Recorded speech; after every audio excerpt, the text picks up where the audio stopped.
फिर से बताया था, बायनोमियल, ट्राइनोमियल, मोनोमियल। क्लियर हो गया खत्म। कितना सिंपल है यार।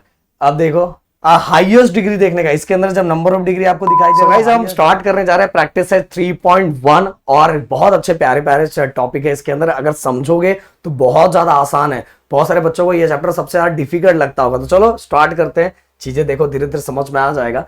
सबसे पहले guys, state whether the given algebraic expression और पॉलिनोमियल जस्टिफाई। हमें यह बताना है कि जो एक्सप्रेशन हमें दिया हुआ है वो पॉलिनोमियल है कि नहीं है। तो 100 की सीधी बात एक ही बताऊंगा कि याद रखना कि जो भी वेरिएबल दिया हुआ उसका पावर अगर होल नंबर है, होल नंबर कहां से स्टार्ट होता है? 0 से। अगर उसका पावर होल नंबर है तो भाई वो एक्सप्रेशन पॉलिनोमियल है। अगर नहीं है दिया हुआ है, अगर माइनस में है तो समझ लो पॉलिनोमियल नहीं है। तो देखो क्या, अब मान लो पहला क्वेश्चन, अब पहला क्वेश्चन आप देखो, बोलोगे सर इसका पावर रेस टू 1 है, इसका भी रेस टू 1 है, तो मतलब ये एक्सप्रेशन पॉलिनोमियल है? नहीं भाई, रुके रहो, कोई भी डिसीजन इतना जल्दबाजी में नहीं लेते। y प्लस 1/y, इसको मैं लिखता हूं y प्लस, ये ऊपर जाएगा। अब आप सभी ने इंडाइसेस में पढ़ा है, ये y रेस टू 1 है, पर जैसे ऊपर जाएगा तो ये क्या हो जाएगा? y raise to -1। अब देखो y का वेरिएबल क्या है? -1, और -1 होल नंबर थोड़ी है। होल नंबर कहां से स्टार्ट होता है? होल नंबर स्टार्ट होता है 0, 1, 2, 3, 4, यहां से स्टार्ट होता है, तो ये तो माइनस है। तो इसीलिए ये हमारा जो एक्सप्रेशन दिया हुआ है पॉलिनोमियल नहीं है। तो हम यहां लिखेंगे the power of the variable is not a whole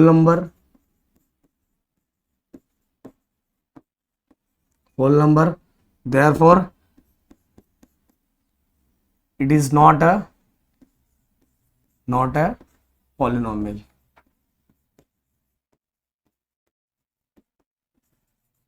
it is not a polynomial. Okay clear, एकदम ध्यान से समझ लो, कोई चीज इसके अंदर हार्ड है ही नहीं भाई। अब चलते आगे, अगला 2 - 5√2। अब ये भी आप देखोगे तो वेरिएबल तो यहां दिया, इस पे फोकस करना है। जैसे मैं अगर मैं रूट को हटाऊंगा तो उसके ऊपर हाफ लग जाता है। और 1/2 ये कहां होल नंबर है? होल नंबर तो 0 से स्टार्ट होता है ना, तो होल नंबर कहां से होता है? वो स्टार्ट होता है 0 से। ये तो 1/2 दिया हुआ है, तो भाई फिर से हम लिखेंगे the power of the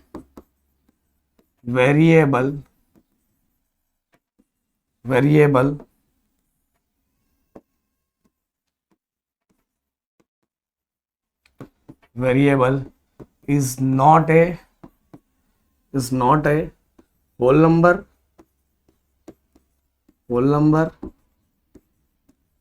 therefore it is not a polynomial।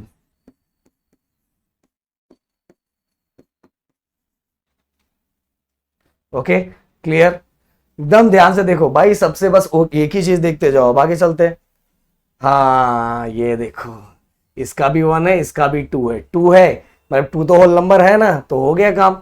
तो हम लिखेंगे, अब डायरेक्ट इसका तो कुछ करना भी नहीं है, पर मैं यहाँ क्वेश्चन लिख देता हूँ x² + 7x + 9। अब देखो यहाँ अलग कलर चेंज कर देते हैं हम थोड़ा भाई। The power of variable is whole number,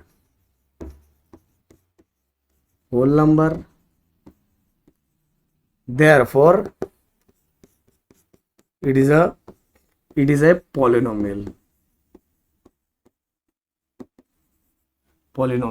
okay clear हो गया खत्म। कितना सिंपल है यार। अब देखो यहां देख के समझ में आ रहा है ये पॉलिनोमियल है क्या? -2 है ना, तो ये होल नंबर है क्या? It is not a whole number, तो ये क्या है? Not a polynomial. तो भाई अगला, अब अगले टॉपिक पे आपको दिखाई देगा सर 10 लिखा है। 10 लिखा है, एक्चुअल वो ऐसा नंबर है 10x⁻0, और x⁻0 का मतलब 1 होता है। कितना होता है? 1। ये इंडाइसेस में हमने पढ़ा हुआ है, और 10 × 1 10 ही होगा। तो मैं यहाँ क्या लिखूंगा अब? x⁻0 X raise to zero, जो जीरो है वो होल नंबर है ना, तो लिखेंगे the power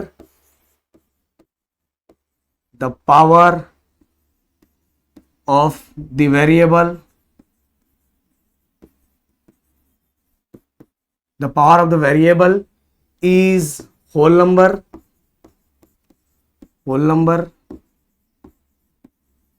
therefore it is a polynomial.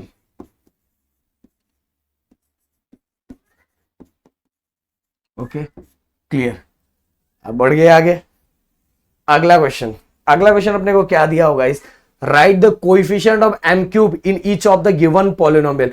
Coefficient मतलब ये आगे वाला नंबर, तो भाई इसका कोएफिशिएंट कितना है, इसका कोएफिशिएंट कुछ आपको दिखाई दे रहा है 1, इसका कोएफिशिएंट कितना 1, right the coefficient of m cube in each of the polynomial, तो इसका कितना 1।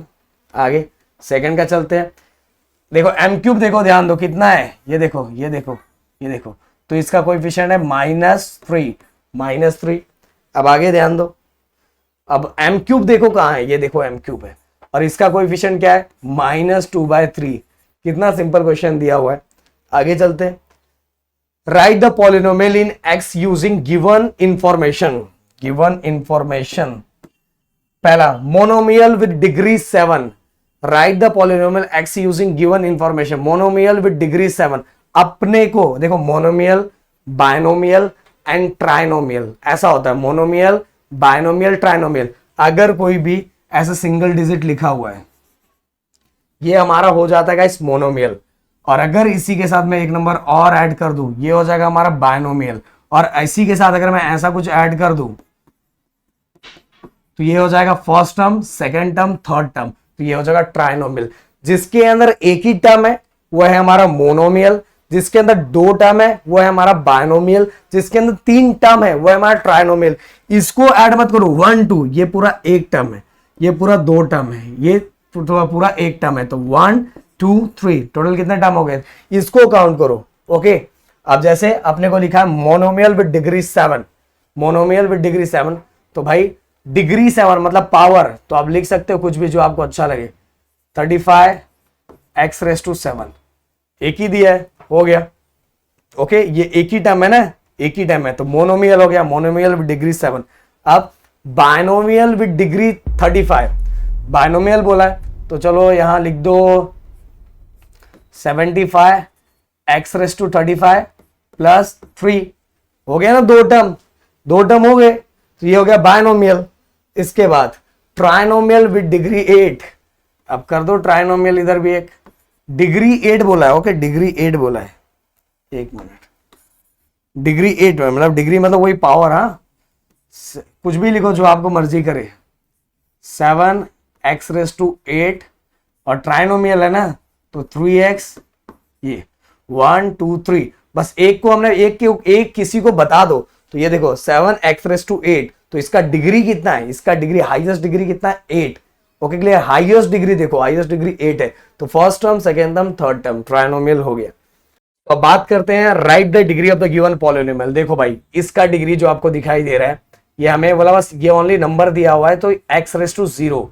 ओके, वेरिएबल क्या होगा x⁻�0, तो इसका डिग्री कितना होगा 0। अब आगे इसका तो डायरेक्ट ही दिया हुआ 0, डिग्री मतलब वही पावर, हाँ। देन इसके बाद x⁻², 2 है। देन इसके बाद इसका देखो डायरेक्ट दिख रहा है 10 है। देन हाईएस्ट डिग्री देखने का, इसके अंदर जब नंबर ऑफ डिग्री आपको दिखाई दे रहा है तो हाईएस्ट डिग्री देखो, इसका डिग्री क्या है 5, हाईएस्ट डिग्री 5। इसके बाद इसका डिग्री देख लो कितना है 1, p⁻1। देन इसके बाद गाइस इसमें हाईएस्ट 1 1 1, तो टोटल 1 + 1 + 1 कितना हो जाएगा 3, हाईएस्ट वाले को देखना है 3। देन इसके बाद गाइस हाईएस्ट देखो, ये देखो इसका 3 + 7, तो इसका डिग्री कितना होगा 10। आगे देन आगे classified the following polynomial as linear, quadratic and cubic. मेरी बात ध्यान से सुन लो, लीनियर मतलब जिसका पावर 1 हो। देखो मोनोमियल मतलब टर्म की बात चल रही थी, सिंगल टर्म, बायनोमियल मतलब डबल टर्म, एंड ट्राइनोमियल मतलब ट्रिपल टर्म, 3 टर्म। अगर लीनियर क्वाड्रेटिक एंड क्यूबिक की बात चले तो इसके अंदर पावर की बात किया करो, जिसका पावर 1 हो वो लीनियर, जिसका पावर 2 है वो क्वाड्रेटिक, जिसका हाईएस्ट पावर 3 है वो है क्यूबिक। Okay, power. अब देखो ये क्या है, ये अपने को दिखाई दे रहा है, ये क्या है बताओ मुझे, ये हमारा क्वाड्रेटिक, ये हमारा क्या है, क्वाड्रेटिक, क्योंकि इसका हाईएस्ट पावर 2 है। आगे अभी देखो 5p⁻1 1 है ना, तो ये क्या हो गया है, ये हो गया हमारा लीनियर, लीनियर। आगे √2y रेस टू 1 है ना, ये देखो रेस टू 1 है, तो ये क्या हो गया, 1 है, मतलब ये क्या है, लीनियर, लीनियर। आगे अब देखो 3 दिखाई दे रहा है, ध्यान से देखो बस इसको, 3 मैक्सिमम को देखना, 3 दिखाई दे रहा है, तो ये इसलिए क्या हो गया, क्यूबिक, क्यूबिक। इसके बाद गाइस 2 दिखाई दे रहा है, मतलब ये क्या है, क्वाड्रेटिक, क्वाड्रेटिक। अब इसके बाद ये देखो 3 दिखाई दे रहा है, मतलब ये क्या है, क्यूबिक। आगे right the following polynomial in standard form, अपने को स्टैंडर्ड फॉर्म में लिखना है। स्टैंडर्ड फॉर्म मतलब गाइस कि देखो ये आपको जो पावर होगा उसको सिस्टमेटिक तरीके से नहीं लिख रहा है, तो आपको सीधे सीधे लिखना है। कैसे, देखो m⁻3 है, ये m⁻1 है और ये नंबर है, तो हम कैसे लिखेंगे, सबसे पहले m⁻3, 3 के बाद क्या आएगा 2। देखो हम यहां ये भी लिख लेते, चलो 3 के बाद क्या आएगा 2, 2 दिया है क्या, नहीं दिया है, तो हम लिखेंगे 0m⁻2, 2 के बाद 1, 1 वाला पावर दिया है, कितना दिया है, +5m, और 1 के बाद 0 वाला जो कोएफिशिएंट था वो 3। अब देखो 3 2 1 0 हो गया। अब आगे, अब इसमें देखो 5 है, 4 है, 3 है, 2 है, 1 है, देन ये 0, तो इसको सिस्टमैटिक लिखेंगे। सबसे पहले माइनस, एक मिनट, सबसे पहले हाईएस्ट, सबसे बड़ा कौन सा है, ये y⁵, y⁵ लिख दिया हमने। y⁵ के बाद 2y⁴ लिख दिया। 4 के बाद 3 देखो किधर है, इधर है। 3 के बाद 2 देखो कहां है, वो देखो। 2 के बाद दोस्तों 1 देखो कहां है, 1 1 1, अच्छा 1, ये देखो इस पे कुछ नहीं, मतलब 1, ये 1। 1 के बाद 0 0, ये जो नंबर कुछ नहीं दिख रहा है, ये देखो। अब लाइन से 5 4 3 2 1 0, क्लियर। ये हो गया हमारा स्टैंडर्ड फॉर्म, 5 4 3 2 1 0 स्टैंडर्ड फॉर्म। अब आगे right the following polynomial in coefficient form. Coefficient form मतलब उसका नंबर, कोएफिशिएंट फॉर्म मतलब नंबर, और इसके लिए सबसे पहले हम स्टैंडर्ड फॉर्म में लिखते हैं। चलो सबसे पहले हम स्टैंडर्ड फॉर्म लिखेंगे, इन स्टैंडर्ड फॉर्म। सबसे पहले हम स्टैंडर्ड फॉर्म में लिखेंगे, तो x⁻³ है, लिख दिया। 3 के बाद गाइस ध्यान दोगे तो 2 और 1 ये वाला अपने को नहीं दिया है, ये जिसका पावर 2 और 1 है वो वाला हमें यहां नहीं दिया, तो हमें खुद से लिखना पड़ेगा। तो 0x⁻², फिर 0x, द लास्ट में हमें नंबर दिया है, ये देखो। ये 2 नहीं दिया था ना, 3 के बाद 2 वाला पावर नहीं था, 1 वाला पावर वाला नहीं था, तो दोनों हमने खुद से ऐड किया। अब हम कोएफिशिएंट फॉर्म लिखते हैं।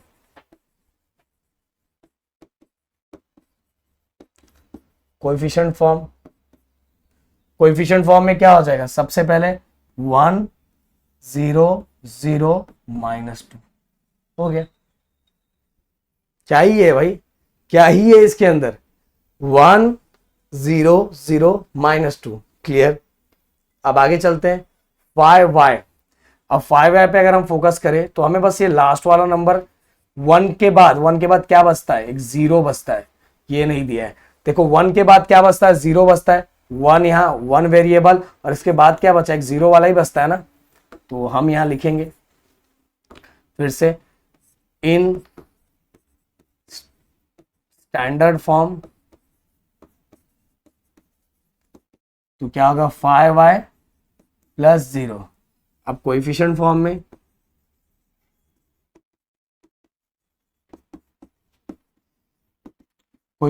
में नंबर 5 और 0। अब आगे सबसे पहले in standard form in standard form. Standard form में क्या हो जाएगा, 2 4 दिया है, देखो 4 है, 3 नहीं है अपने पास, तो जो नहीं है उसको प्लस करके लिखने का। देखो ये नहीं था, 4 के बाद डायरेक्ट 2 था तो उसको मैंने प्लस करके लिखा।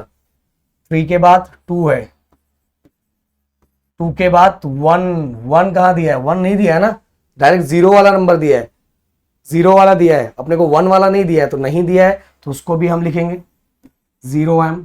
इसके बाद लास्ट वाला अपने को दिया है, अब देखो 4 3 2 1 0 हो गया। अब कोएफिशिएंट फॉर्म,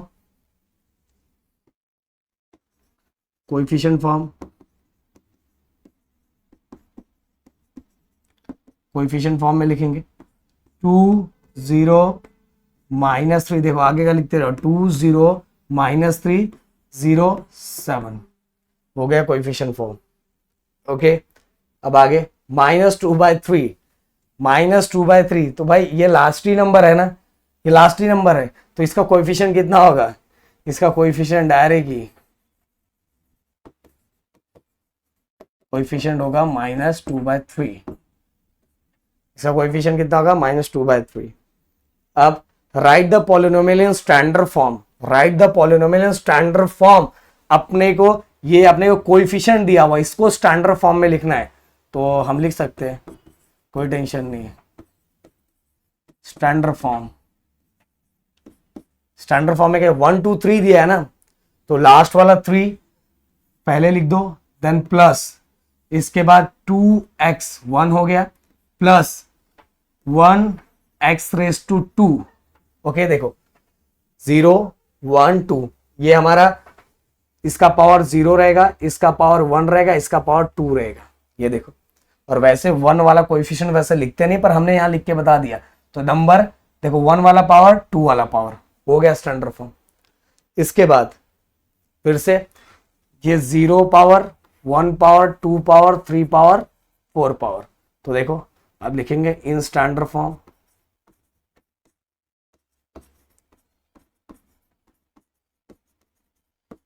लिखते हैं। सबसे पहले -1 लिख दिया, फिर इसके बाद 0, वैसे तो 0 लिखने की जरूरत नहीं है यार, देखो डायरेक्ट ही आप आपको दिखाई दे रहा है 5x⁻4 लिख दोगे ना तो भी आपका आंसर सही है, बट हम यहां लिख लेते हैं 0x, फिर आगे प्लस, फिर से 0x⁻2 आगे plus 0x⁻3 plus 5x⁻4। Clear. अब अगर इसको डायरेक्ट शॉर्ट में लिखना है तो डायरेक्ट इसका क्या है 5x⁻4 और लास्ट वाला -1, क्योंकि अपने को क्वेश्चन ऐसा दिया रहता, हम कन्वर्ट ऐसे करते थे ना, अब हमें ऐसे भी हमने लिख दिया, दोनों भी लिखा, 0 को हटा दिया, डायरेक्ट लिखा 5x⁻4 -1। क्लियर। अब आगे देखो फिर से 0 1 2 3, तो फिर से स्टैंडर्ड फॉर्म के अंदर इन स्टैंडर्ड फॉर्म क्या हो जाएगा, ध्यान दो, फिर से 2 लिखा, 2 के बाद आगे 2 का प्लस दिया है ना, देखो प्लस है, कुछ नहीं है मतलब प्लस है। अब आगे -2x लिख दिया, अब इसके बाद इसका क्या दिया, इसका क्या दिया, प्लस है, तो प्लस 2x⁻2, देन इसके बाद इसका क्या है, माइनस है 2x⁻3 हो गया स्टैंडर्ड फॉर्म 3 2 1 0। ये देखो बस ऊपर लिख दो, स्टैंडर्ड फॉर्म ऊपर लिख दो 0 1 2 3, फिर इसको देखो 2 लिखा, फिर इसका क्या माइनस, तो मैंने माइनस साइन लिख दिया और एक वेरिएबल, फिर इसके बाद 2 लिखा और ऊपर 2 था तो पावर क्या x⁻2 हो गया, फिर इसका साइन माइनस है तो मैंने माइनस लगा दिया और माइनस लगा के पावर x⁻3 हो गया स्टैंडर्ड फॉर्म। अब आगे चलेंगे, right the appropriate polynomial in the boxes. भाई देखो मैंने फिर से बताया था, बायनोमियल, ट्राइनोमियल, मोनोमियल, इसका मतलब है terms, single terms, double term, triple term, तो मैं यहाँ शॉर्ट में लिख दूंगा। तो क्या ये 2 टर्म है, ये 2 टर्म है, तो ये हो जाएगा हमारा बायनोमियल, ये हमारा सिंगल टर्म है तो ये हो जाएगा मोनोमियल, और ये इसके अंदर कहाँ गया भाई, और ये देखो ये 1 2 3, तो ये हो जाएगा हमारा बायनोमियल। इसके अंदर कितना टर्म दिया, 2 टर्म दिया हुआ है, 1 2, 2 ही टर्म दिया है ना, तो ये भी हो जाएगा हमारा बायनोमियल। अब इसके बाद अगर हम बात करें, हाँ ये देखो 1 2 3, ये 3 दिया हुआ है, तो ये हो जाएगा हमारा ट्राइनोमियल। ध्यान से देखो, 2 दिया है बायनोमियल, 1 दिया है मोनोमियल, 2 दिया है बायनोमियल, 3 दिया है, 1 2 3, 3 टर्म दिया ट्राइनोमियल और 2 टर्म दिया है तो हमारा बायनोमियल। ओके, यहाँ काम खत्म हो गया। अब बात करते हैं इसी क्वेश्चन के अंदर, हमें बात करना है quadratic, cubic and linear. Sir ने अभी आपको बताया था क्वाड्रेटिक मतलब जिसका पावर 2 हो, क्यूबिक ने मतलब जिसका पावर 3 है, और लीनियर मतलब जिसका पावर 1 हो। अब देखो पहले वाले का पावर 1 है इसलिए वो लीनियर हो गया, दूसरे वाले का पावर 2 है इसलिए वो क्वाड्रेटिक हो गया, तीसरे वाले का सबसे हाईएस्ट देखो, ये देखो हाईएस्ट 3 है ना, तो इसलिए ये क्या हो गया, ये हो गया हमारा क्यूबिक, ये हमारा क्यूबिक। इसके बाद ये देखो, ये दिख रहा है कि नहीं दिख रहा है, दिख रहा है, ये 2 दिया है, 2 मतलब ये क्या होगा, क्वाड्रेटिक। देन इसके ये 3 दिया हुआ है, मतलब क्या है, पावर पे ध्यान दो, क्यूबिक। और ये देखो 2 दिया है, 2 दिया है मतलब ये क्या होगा, क्वाड्रेटिक हो गया। यहाँ अपना पूरा का पूरा एक्सरसाइज खत्म होता है। मिलते हैं नेक्स्ट वीडियो में। Thank you so much guys, जय हिंद दोस्तों।